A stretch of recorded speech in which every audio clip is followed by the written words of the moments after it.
नमस्कार।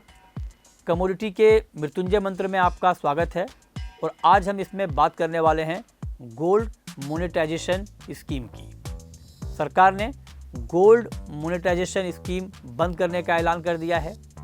अब सवाल यह है कि सरकार को ये क्यों करना पड़ा, और दूसरी बड़ी बात कि अगर आपने इस स्कीम के तहत अपना गोल्ड जमा किया है बैंकों में तो आपके जमा गोल्ड का होगा क्या, ये हम आपको डिटेल में बताएंगे। लेकिन सबसे पहले आप जानिए कि खबर क्या है। खबर ये है कि सरकार ने गोल्ड मोनेटाइजेशन की 2 स्कीम बंद करने का ऐलान किया है। टोटल 3 स्कीम्स थी। एक स्कीम चालू रहेगी जो शॉर्ट टर्म वाली स्कीम थी, इसके बारे में मैं आपको डिटेल में आगे बताऊंगा। गोल्ड मोनेटाइजेशन यानी बैंकों में गोल्ड जमा करने वाली स्कीम 2015 में इसे लॉन्च किया गया था, इस उम्मीद में कि इंपोर्ट पर हमारी डिपेंडेंसी कम होगी, क्योंकि हम बहुत बड़ी मात्रा में गोल्ड का इंपोर्ट करते हैं। और एक अनुमान के मुताबिक देश में जो हाउस होल्ड गोल्ड का स्टॉक है वो करीब 30,000 टन का स्टॉक है। तो सरकार की ये कोशिश थी कि इस गोल्ड को बाहर निकाला जाए, बैंकों के पास लाया जाए, ताकि ये रिसाइकल होके फिर ये मार्केट में घूमे, ताकि हम इंपोर्ट कम कर पाएँ और इसी गोल्ड से हम काम चला पाएँ। इसी उद्देश्य के तहत ये स्कीम लॉन्च की गई थी। और जब से ये लॉन्च की गई है, मतलब सितंबर 2015 से लेकर नवंबर 2024 तक 31,164 किलो गोल्ड इस स्कीम में जमा हुआ। हालांकि इसको बहुत अच्छा रिस्पांस नहीं माना गया। कहाँ 30,000 टन का स्टॉक और उसके मुकाबले जमा कितना हुआ, तो 31,000 किलो के आसपास का। तो इस स्कीम को बहुत अच्छा रिस्पांस नहीं मिला और इसीलिए मार्केट के हालात को देखते हुए इसे बंद करने का फैसला यहाँ पर लिया है। और करीब 6,000 से भी कम लोगों ने इस स्कीम में पार्टिसिपेट किया है, तो उस लिहाज से भी बहुत अच्छा इसको रिस्पांस नहीं मिला। अब आप ये जानिए कि 3 स्कीम्स कौन कौन सी हैं गोल्ड मोनेटाइजेशन की। तो एक तो है शॉर्ट टर्म बैंक डिपॉजिट, इसकी अवधि 1 से 3 साल के लिए है। और आप ध्यान रखें कि ये स्कीम अभी चालू है, मतलब आप शॉर्ट टर्म स्कीम में अभी भी गोल्ड जमा कर सकते हैं 1 से 3 साल के लिए। बंद कौन सी हुई है? बंद हुई है मीडियम टर्म की स्कीम और लॉन्ग टर्म की स्कीम। मीडियम टर्म की स्कीम 5 से 7 साल के लिए थी और लॉन्ग टर्म की स्कीम थी 12 से 15 साल के लिए।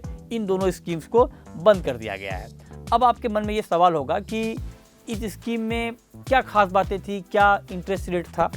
तो आप देखिए, जो छोटी अवधि के लिए जो डिपॉजिट था गोल्ड का, वो बैंकों के ऊपर डिपेंड करता था कि बैंक कितना इंटरेस्ट ऑफर करते हैं।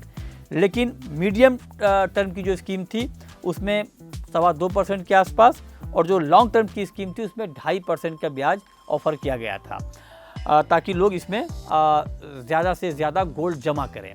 अब सवाल यह है कि अगर आपने इस स्कीम के तहत गोल्ड जमा किया है तो आपके गोल्ड का क्या होगा। तो आप बिल्कुल ये बात ध्यान से सुन लें कि आपके जमा गोल्ड पर कोई असर नहीं होगा, मतलब आपको घबराने की कोई ज़रूरत नहीं है। आपने अगर इस स्कीम के तहत गोल्ड जमा किया है तो जब वो मैच्योर होगा तो या तो आप गोल्ड ले सकते हैं जो पुरानी शर्तें थी उसी के मुताबिक, या फिर आप उसके बदले कैश ले सकते हैं। उस नियम में कोई बदलाव नहीं है।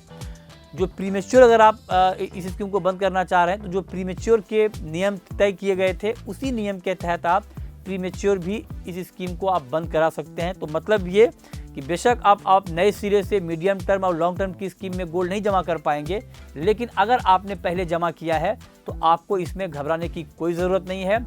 आपके पहले के जमा गोल्ड पर कोई असर नहीं होगा, मतलब आपने जो जिस नियम और शर्त के आधार पर आपने जमा किया है उसी के आधार पर आपको गोल्ड या कैश यहाँ पर मिलेगा। ये बात आप बिल्कुल ध्यान से सुन लें। अब सवाल ये है कि ये स्कीम आखिर फ्लॉप होने के पीछे की वजह क्या है। तो एक तो इस स्कीम का जो मेन मकसद ये था कि घरों के गोल्ड को बाहर निकालें।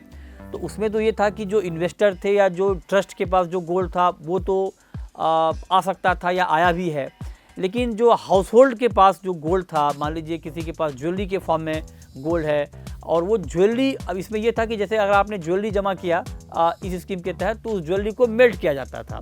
मेल्ट करने के बाद जो उसकी प्योरिटी है उसको सर्टिफाइड करने के बाद, क्वांटिटी सर्टिफाइड करने के बाद फिर आपके वो गोल्ड का जो आपका अकाउंट है उसमें वो जमा होता था। तो इसमें लोगों को डर लगता था कि पता नहीं कम प्योरिटी का निकल जाए तो हमारा गोल्ड कम हो जाएगा और दूसरी बात जो एक इमोशनल जो लगाव है ज्वेलरी के प्रति महिलाओं का खास करके, तो कोई भी महिला ये नहीं चाहती थी कि वो अपनी ज्वेलरी जमा करें और वो ज्वेलरी की शक्ल में उनको ना मिले, वो मेल्ट हो जाए, बाद में वो गोल्ड बार की शक्ल में मिले या कोई किसी और शक्ल में मिले। तो ये जो इमोशनल लगाव था, ये भी एक बड़ी वजह है इस स्कीम के फ्लॉप होने की, क्योंकि गोल्ड आपको उसी फॉर्म में वापस नहीं मिलता था जिस फॉर्म में आपने जमा किया। तो ये एक बड़ी वजह है कि इस स्कीम को उतना अच्छा रिस्पांस नहीं मिला, और उसी को देखते हुए ये स्कीम अब बंद करने का ऐलान किया गया है। लेकिन आपने अगर जमा किया है, मैं बार बार ये बात कह रहा हूँ, आपको बिल्कुल नहीं घबराना है। आपका जमा किया हुआ गोल्ड बिल्कुल सुरक्षित है और वो आपको उसी नियम और शर्त के मुताबिक वापस मिल जाएगा।